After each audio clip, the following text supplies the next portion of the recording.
Hey guys, welcome to the Perception Channel. My name is Jeremy Lasky, co-owner and co-founder of Perception. On today's episode, we have an incredible treat.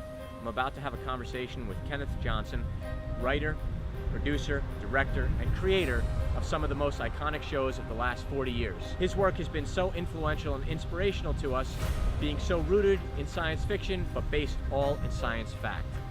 So without further ado, a conversation with Kenny Johnson. I'm here today with Kenneth Johnson, incredible visionary director and producer of some of the most iconic shows of my entire generation. No. Really, please don't, please. $6 Million Man, Bionic Woman, The Incredible Hulk, The Alienation, just to name a few. Kenny, this is a true honor and a privilege to be here today meeting with you and talking to you. So thank you, first of all, so much for doing this. My pleasure. Do you remember 12, 13 years ago, I actually called you. Okay. Because I realized that we both went to the same college. Ah. And I never knew that until I got the alumni directory from Carnegie Mellon. And somehow I found that you went there and it had everybody's phone numbers and emails. And I just decided one day I'm gonna call you and see what happens. That's what you do. It's the right thing to do. And you answered. Well, yeah, of course. Why and wouldn't it I? wasn't an assistant or a gatekeeper or anything like that. And we spoke for 20 minutes.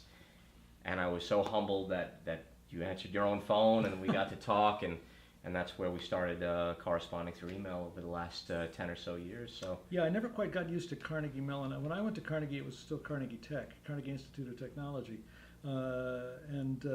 You'd be sitting on a bus with somebody and they say, "Oh, you go to Carnegie Tech, you're an engineer." And I go, "No, I'm in theater." And they go, "Oh, really?" There was a little unease that came up, but I've never quite gotten used to Carnegie Mellon. It sounds like something you eat with prosciutto, you know. Mm-hmm. I'll have the Carnegie Mellon, please.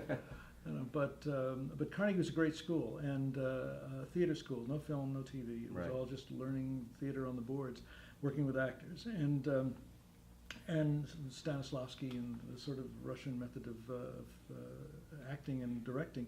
And it was great, but I also had the good fortune of running into a guy named Bill Pence in my freshman year, first week of my freshman year. Bill was not a dramat. That's what they called us in the drama department, dramats. Bill was in, I think he was in printing management or something like that. He was but he was a big man on campus. He ran the school newspaper. He ran the school drama thing that was not involved with the drama department, called Scotch and Soda for engineers who wanted to be actors and directors and stuff. Bill also ran this operation called the Film Arts Society, which was a film society where students paid like $3 or something and got to see 14 films over the semester. And Bill really introduced me to cinema. I had been a movie fan as a kid, of course, but Bill really introduced me to the world of cinema and the great movies from the beginning of cinema all the way up to the present day and internationally, you know. And he was sort of my cinematic godfather. I refer to him, and it was because of that. By the time I got out of Carnegie, I'd had the great theater training and working one-on-one with actors and all of that. But I'd also seen 300 or 400 of the best movies ever made, and also put myself through school setting up film societies and other colleges around the country.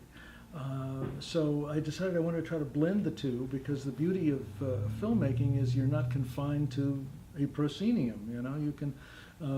When my daughter Juliet was going to NYU in the film school there, I'd go into New York and see her occasionally. And I remember one day we were walking through Times Square, and she just paused at the middle of 45th and Broadway and said, "Wow, Dad, look at all the extras." You know, because that's how a filmmaker sees the world. You're standing in Times Square, and you don't just see it as Times Square. You see it as what you can do with it. You know, and run Lou Ferrigno through the middle of it at one point. You know, it was funny. When I was doing the Hulk, I was eager to make it as real as I possibly could, given the fact that Bill Bixby metamorphosed into Lou Ferrigno. Okay, once we got the audience to buy that, we wanted to try to stay as real as we could. And I wanted to take him to Times Square and really run him through the center of the real world. I was curious if anybody in Times Square would notice that this big green guy was running up through Times Square, because there's so many weirdos in Times Square anyway. But yeah, they did. There were like 10,000 people watching us. And the funny thing was that Lou's whole family came over from Brooklyn. and we're in his motorhome that we had there for him, and it was like, hey, Vinny, Louie, Vinny, Joe, Tony, how are you, Sal, Uncle Sal, hey, come on, meet Kenny, you know? And everybody in the trailer talked like Louie did. They were all from Brooklyn, you know. You're from Brooklyn, too. Yes, I am, yeah. So what set you on your career path? You went to Carnegie Mellon hoping to get into acting, or you always knew that you wanted to be a director and a creator of... Well, in high school, I did, my first production was in the 8th grade. I came across a script for War of the Worlds, the one that Orson Welles had done in 1939 that scared the pants off of everybody, written by Howard Koch. And I later met his son, Howard Koch Jr., now calls himself Hawk Koch, and told him how much his father had impacted on my life. And so I had this script for War of the Worlds, and I had bought a tape recorder, saved up my money and bought a tape recorder. Now, in those days, a reel-to-reel tape recorder was like the size of a suitcase and weighed about 7,000 pounds, you know. But I said, oh, this is cool. I can do a radio play with my friends. So I got all my 8th, 9th grade friends. They came in, and I was my first producing and directing gig. I didn't realize that's what I was doing. I was just doing a show. You know? And of course, I saved the Orson Welles role for myself. You know. And we did the sound effects and the music and all of that stuff, and it was really cool. And I played it for one of my teachers, and she said, oh, we've got to play this for all these different classes. And so we did. We turned the lights down and played the tape recorder so they all heard the broadcast. And what happened when I did that was I became known in my Sherwood High School as the drama guy, you know. And so I said, oh, okay, I guess I like that. And then I began to do more theater as an actor in high school. In the 10th grade, they asked me to play Scrooge in A Christmas Carol, and that was what really set me into realizing that my home should be in the theater, and that's what I wanted to do. And although I did mostly acting and stuff in high school, I also studied Shakespeare at Catholic University, which was the other great drama school at that time in Washington. And I slowly began to gravitate and realize that, well, maybe as an actor, I'm a good director, you know. And so I went into Carnegie as a director, partly also because I saw, when I looked at the Carnegie catalog, that the actors got these classes, and the writers got these, and the lighting designers got these, yada, yada, yada, yada. The directors got everybody's class. And I figured, okay, I better do that, because I don't know whether I'll end up as a lighting designer or a costume designer or a director or whatever, but the more I know about the whole business, you know, the better it would be. And so Carnegie was a great place to start. And just before, when in my junior year, I decided I needed to make a film, because, okay, that's the way I was sort of finding myself heading. But they had no equipment. They had no, you know, anything at all. And my friend Bill Pence, who had gotten me into filmmaking to begin with, into cinema to begin with, had graduated, obviously, and was running a film division in the Air Force in Colorado, I think. And I said, Bill, I need to make a movie, you know. And he said, well, what do you need? I said, well, I need a camera and some film. And he said, okay. And he borrowed a camera from the Air Force for me and 10,000 feet of Tri-X negative and sent it to me. And so he was, in more than one way, sort of my guru to get me into this. As a matter of fact, in my new novel, which we can talk about, I dedicated the novel to Bill and his wife Stella for being such guiding lights in my life. And Bill went on to later create the Telluride Film Festival and ran it with Stella for some 33, 34 years, and now runs the Turner Classic Festival here in Los Angeles every year. So thank you, Bill. So what was your first big break? You got out of college, you went to New York, I believe. Right? Yeah, I went to New York and said, here I am, ready to make movies. And New York said, why did you come here? We're not making that many movies. And I discovered that they weren't. I was already married with a child by then. And so I had to get into TV, and had to pay the, you know, food, right, yeah, for of course. The wife and the kid. Important things. And I started as a PA at CBS just to be doing something, doing the CBS Morning News and a lot of other things at CBS locally, just as a PA, the lowest one on the totem pole. But I was trotting around New York at the same time with my film under my arm that I had made, thanks to Bill, which was a sort of noirish little psychological thriller that I had written and directed at Carnegie, and the music students did the score for me. It was pretty cool. That's awesome. And you know, it's a 30-minute film. I look at it nowadays and say, wow, it'd be a really great 20-minute film. You know, but there's still stuff in it that I look at and I go, that's pretty good. Some of this, it's still to this day holds up. And eventually I went into to WPIX in New York and gave it to a guy named Lloyd Gaines, who was the manager of the station. And he said, all right, I'll look at your film. And the next day he said, come back tomorrow. And so I came back the next day, and he walked into the conference room really sort of grumbling, and threw the can of film down on the desk and said, how old were you when you made that? And I said, I was 21, 22, I guess. He said, how old are you now? And I said, 22 and a half. And he said, so you want to work here? And I said, yeah. And so he gave me a job as a producer and director on this local rock and roll show that had sort of just been starting up at WPIX. And I was very lucky that in the year or so that I was there doing it, it became the top-rated rock show in the country, in the city.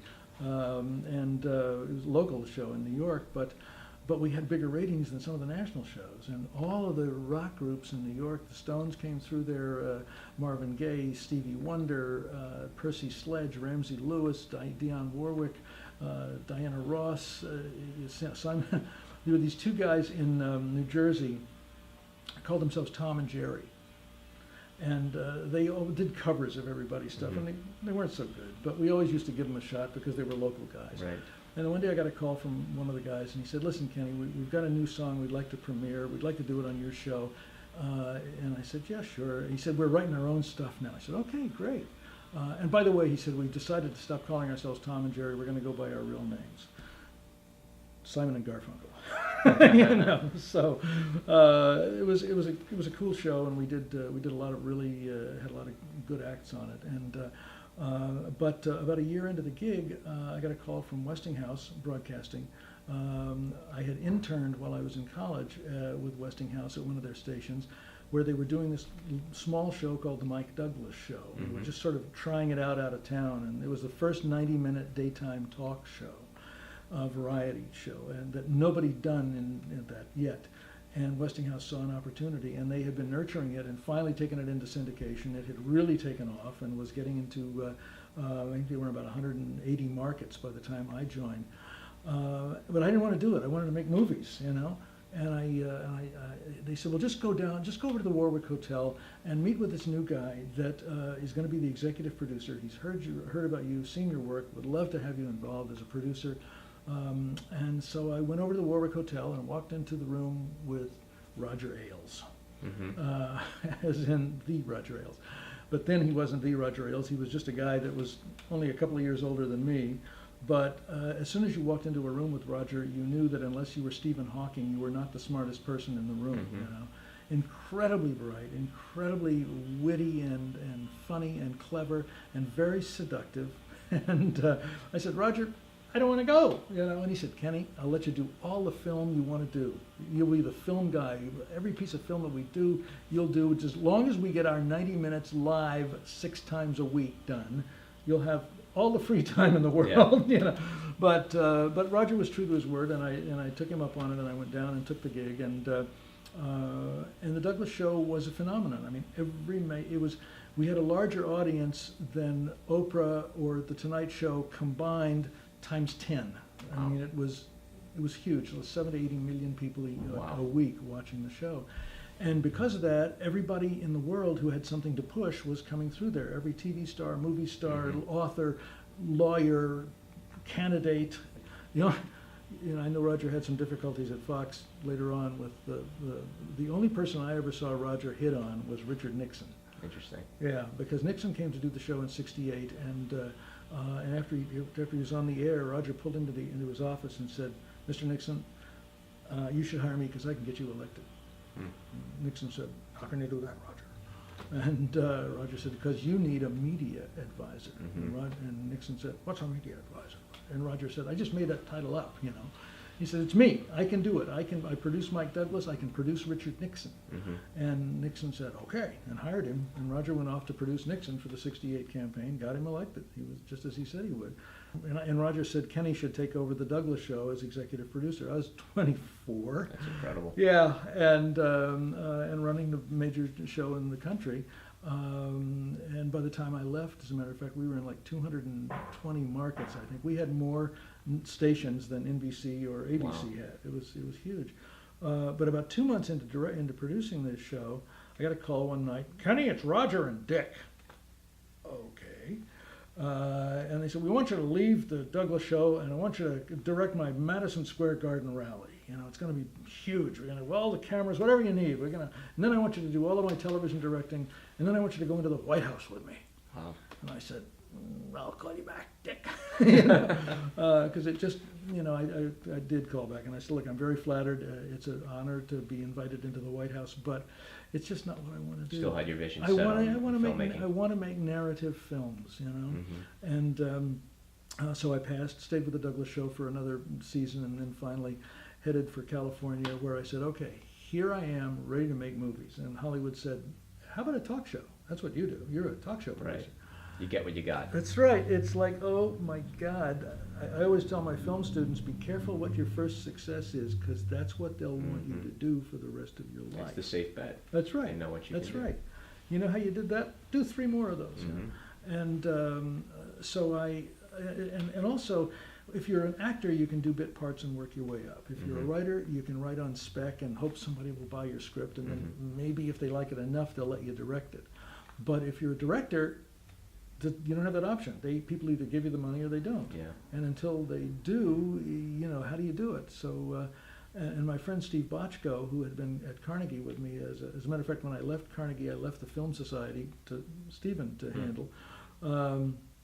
But he had already gotten his toe in the door as a fledgling writer at Universal. And he said, Kenny, if you write, you can really, shape your own destiny a little bit and work your way in. And I said, but writing's hard. I said, directing is easy. It's tactile. It's a sensual experience when you're directing. Not sensual in the word in the meaning of sexy, right? But it's in that I can touch right, it. You're right right there. It. Yes. Yeah. And I can look into your eyes. You can shape it, and you've got people around you that are saying, hey, what about this idea? What about that idea? So that you don't have to come up with all the ideas yourself. And also, it's just the most fun. Orson Welles called a movie studio the world's biggest electric train. That's in some ways is true, and it's just totally different from writing. I said, writing I can't do, Stephen. He said, yes, you can. It's not hard. I've said this a bunch of times because Stephen said it to me. He said, you just stare at a blank sheet of paper until beads of blood appear on your forehead. And I said, that's what it's like for me. He said, you can do it. He pushed me, so he kept, and I discovered that I could write, and that I could write pretty fast, and I became a great writer of unproduced screenplays, most of which are still on my shelf upstairs. But one of them Steve really liked and gave it to a guy named Harv Bennett, who was an executive producer at Universal. And Harv was doing this show called The $6 Million Man. I've heard of it.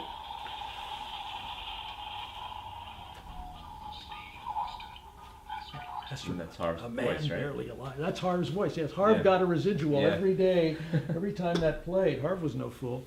He said, I love your script. I said, I can't help you get it made, but I really like the writing. Just curious, was that all a sci-fi script, or was it? No. It was called The Stuntman. It was it was before Burt Reynolds or any of those guys did a Stuntman movie, and it was about a fledgling guy coming in and becoming a stuntman. It was before Richard Rush's great movie, The Stuntman.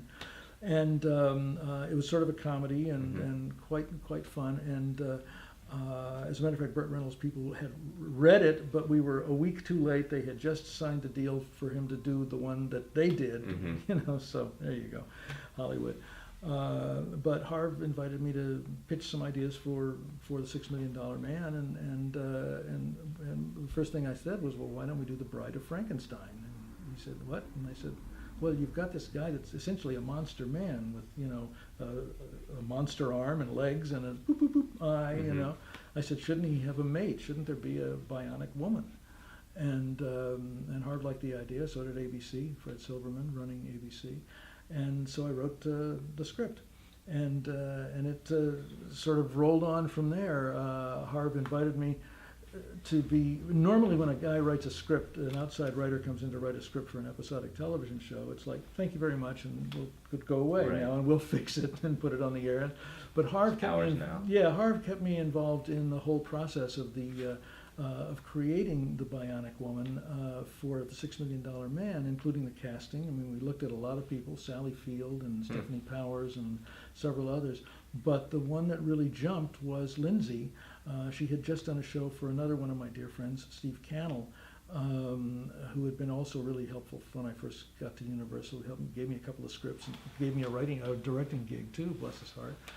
And Lindsay had done an episode of Rockford Falls. It might have been the pilot even. And Harv and I really liked her, not only because she wasn't beautiful, but she was like the girl next door pretty, you know. But more than that, what I loved about her was Lindsay had this extraordinary sense of making it sound as though she was making it up as she went along. It didn't sound like she had memorized lines and was doing the script, you know. Very natural. It was beyond natural. There was a spontaneity about her. I mean, you could see her mind working as she tried to figure out. Well, how about it? You know, there was that kind of stuttery, fumbly, figuring it out on your feet kind of quality that I really liked. And so we hired her, and she proved to be exactly what we wanted. And then when we were doing the Bionic Woman, I spent a lot of time listening to Lindsay in terms of how Lindsay put words together and how she spoke and like that, so that I would always make the last pass on every script that we did, so that I could really make sure it was going to fit into Lindsay's mouth, you know. And was there any improvisation happening, or you scripted everything? No, she just made it sound spontaneous. That's right. No, that's amazing. It was amazing. You know, she stuck to the script, but she had a way of making it sound like she was making it up as she went along. So it was great. And then very quickly, because the show was so successful on 6 Mil, it took $6 Million Man to the top 10 for the first time. And so naturally, they want more, right? And Fred Silverman called me and said, I want you to spin off the Bionic Woman into a separate series. Okay, but I don't want you to leave 6 Mil, but wait, you know. So for a while I was writing and producing both shows at the same time. Incredible.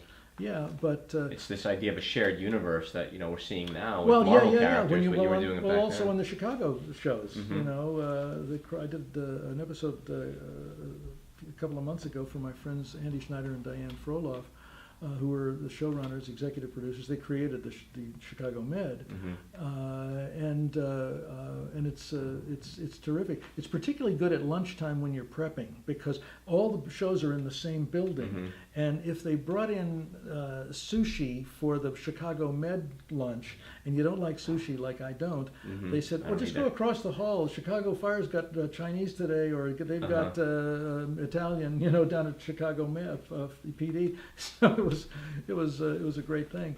But yeah, the shows, when we did the crossover shows between 6 Mil and Bionic Woman, I think it was pretty much the first time anybody had done that.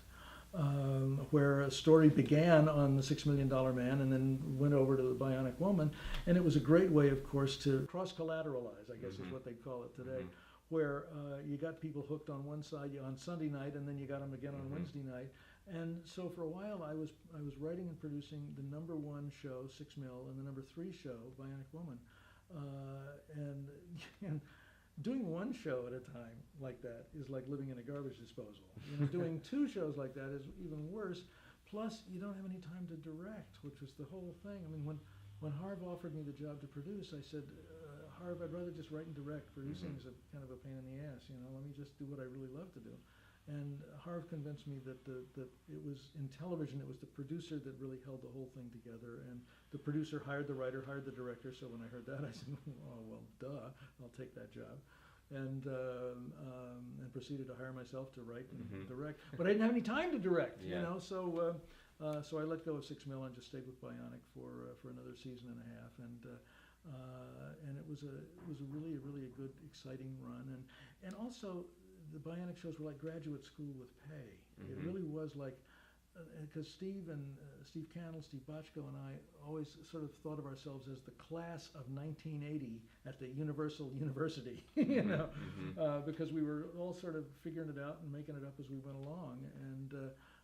walking around the back lot to see what sets we could steal from other shows to use in our shows. Just to work in because it was already there and you didn't have Yeah, time. well, that's it. And if you could walk onto a set and say, okay, if we repaint this and change the furniture a little bit, we can make it look like Marrakesh instead of Paris, Yeah. And that's we would literally go around and find a set that we could use, and then we'd write a scene that would work into the set. So it was a creative time. Richard Anderson was probably happy. Richard Anderson, Steve, you can't go in there, pal. Jim Perriott, who was a great writing producer that was with me on both Bionic and then later on Hulk. Jim and I had this fantasy that Steve and Oscar were actually a couple. Interesting. Yeah, and we wanted to write an episode like, Steve, you're going out. He said, well, I can't be a hairdresser, Oscar. What are you talking about? And Lee, I love Lee because Lee always talks to me. It sounds like he's constipated all the time. He's just a little bit, can't quite, But Lee was terrific. He was one of the most gorgeous men I had ever seen in my life. My God, what a beautiful guy he was, and funny, and really down to earth shit kicker. He told me a couple of times how lucky he felt he was. That if he hadn't lucked, he said, if I hadn't lucked into this gig, I'd be coaching little league or high school football somewhere. And he said, see, he really appreciated. And he sold the role. I mean. Oh yeah, once they figured out how to do it, because they apparently, I never saw them, but apparently they did 3 pilots of the $6 Million Man before they finally got the show on the air, and they were trying to do James Bond. It was Lee Majors in a tuxedo, and it just didn't fit. Got to be in blue jeans and boots, man. And and it worked. And Lindsay had her own sort of lifestyle, and so it was cool.